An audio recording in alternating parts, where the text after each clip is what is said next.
So you log into Twitch and you go to your favorite streamer to get some ideas for your next stream. You are watching their stream when suddenly everyone starts to spam these super cute images in the chat. You think, man, I want some of those super cute images. What are those and how can I make them? Will I be good enough to make them? Those are emotes and they are super easy to create. Hi, my name is Bonnie and I am a VTuber, art streamer, and teacher. I have been on Twitch since 2021 and I've made a variety of emotes in my time. I will show you how I make simple emotes that you can use not only on Twitch, but Discord and any other platform that may allow you to do so. So let's get right into it. First, what makes a good emote? Emotes are simple and to the point. They need to convey a message visually to your audience. Visual messaging can get lost if it's too messy, detailed, or convoluted. Emotes are scaled to an extremely small size, so less details are better and make them easy to read. In order to start designing my emotes, I brainstorm my ideas through journaling on Notion or sketching them out. I write down things that I think my subscribers and followers would want since they are usually the ones using them. Don't be afraid to ask your followers and subscribers what kind of emotes that they would want through social media or Discord. Remember, your best ideas will come from your community, so use it. If they really like an emote you make, they may use it beyond your Twitch page, and this is great promotion for you too. I personally follow specific creators on Discord because I think their emotes are super cute. Popular phrases like raid and hype do really well on Twitch, so keep these ideas in mind. You can get plenty of ideas by looking at other artists on Twitter, Blue Sky, and other sites. These can make good references when planning out your streams. I highly encourage using references when looking for emote ideas, and sometimes people have free to use bases. Next, I start planning my sketches. You can either do this on paper, but I prefer to do it digitally in Clip Studio Paint. You can use other programs too, like Photoshop, GIMP, Procreate, and more to make your emotes. All of the settings I list can be used in any and all illustration platforms. When I make a new emote, I usually set my canvas to 1000 by 1000 pixels and my resolution at 72 dpi. DPI is known as dots per inch, which is the main resolution for digital images. It can also be known as pixels per inch as well. 72 dpi is digital only images, while 300 dpi is for printed images or for merchandise. This is because printed images need more information while digital only images need less information. In Clip Studio Paint, you have a paper color, which I normally just use plain white. You can toggle this background on and off so you can have a transparent background later. Now I begin to sketch our emote. Normally I use basic shapes to construct the image and use my references to get the pose and character correct. I use a round brush or the G pen in Clip Studio Paint for most of my process from sketching to line work.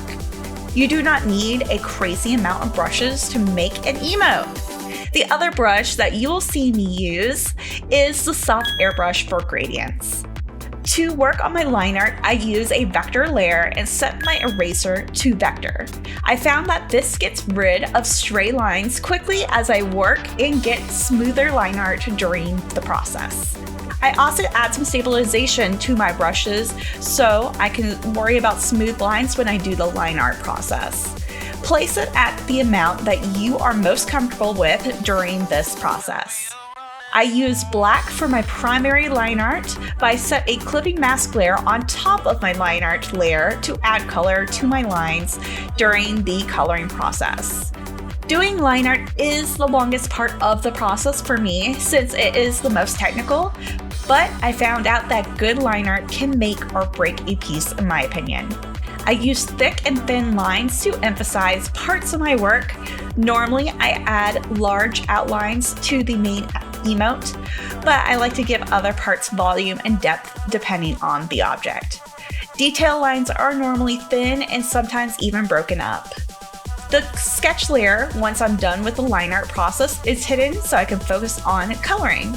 I use the fill bucket tool to get my base colors down, but I will go over the corners to make sure it is completely painted. I make sure that my fill bucket tool is on refer to all layers since it doesn't seep out into the other areas of my drawing. When I do shadows, I normally use a multiply and a darker color and clip it to a layer that I am working with. Highlights and rim lights are normally with the glow dodge or screen layer, and I will lower the opacity so I can get the color that I need. I make sure to touch up and fix up some details before saving the piece as a PNG. This will give it a transparent background and a small file size, so it can be used anywhere. There are two types of emotes you can upload to Twitch, and those are animated and static.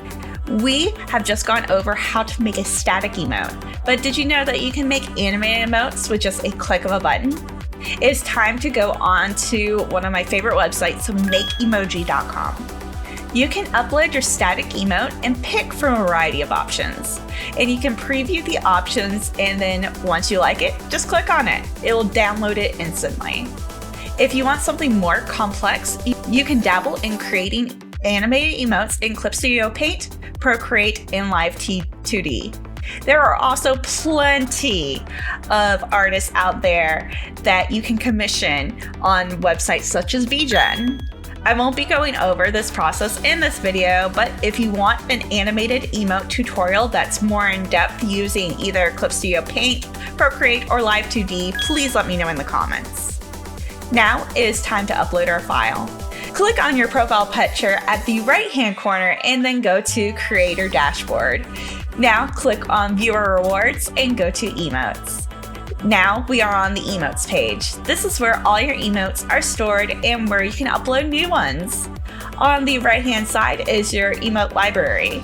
Click the button up at the top that says Upload New to upload a new emote. Go to Upload Emote area and click on the box with the arrow pointing up. You can upload your emote into this spot. Make sure that Auto Resize is clicked and it will resize all of your emotes to the proper resolutions. Before November 2021, you had to upload 3 different emote sizes, but this process makes it easy and seamless now. Now the file is uploaded and you can name your emote. Name it something simple as you have a maximum of 20 characters to type. Click upload at the bottom and you are set. The process is a little bit different for animated emotes, but you can either use upload GIF or you can take a static emote and use Easy Animate just like makeemoji.com. Your emote must be below 1 MB to upload, so you may have to resize GIF emotes before submitting them in. Once you have your emotes in the library, click on the emote that you want to place in your slots. Scroll down to Set Slot Assignment. Your emotes can either be bit emotes, follower emotes, or subscriber emotes. Animated emotes are for subscribers only. You can also preview what your emote will look like in dark and light mode as well. Now that we are done uploading emotes to Twitch, you can upload them to Discord too as subscriber rewards. You can make them available on your Discord server just as long as you connect your Twitch account to your server. In your server, go to Server Settings and then to Integrations. Connect your account and you can give your subs a special role. Sync your account by clicking on Twitch and adjusting your settings before you click Sync. You can individually upload your emotes by going to Emoji Setting and clicking Upload Emoji. These are public to your Discord page. Upload your emote, rename your emote, and you are set. Please note that animated emotes and stickers are only available for Nitro users. And with that, we have uploaded our emotes onto Twitch and Discord. I hope you enjoyed watching this tutorial. If you appreciate it, please leave a like, leave a comment about any other tutorial I can do, or even leave your channel so I can check it out. And subscribe to my channel. Interactivity on my video helps boost this video into the algorithm. I'm currently aiming for 1,000 subscribers and 4,000 watch hours, so any little bit helps me. I hope to see you all around for my next video, and check out the other videos displayed now that you may like. Bye!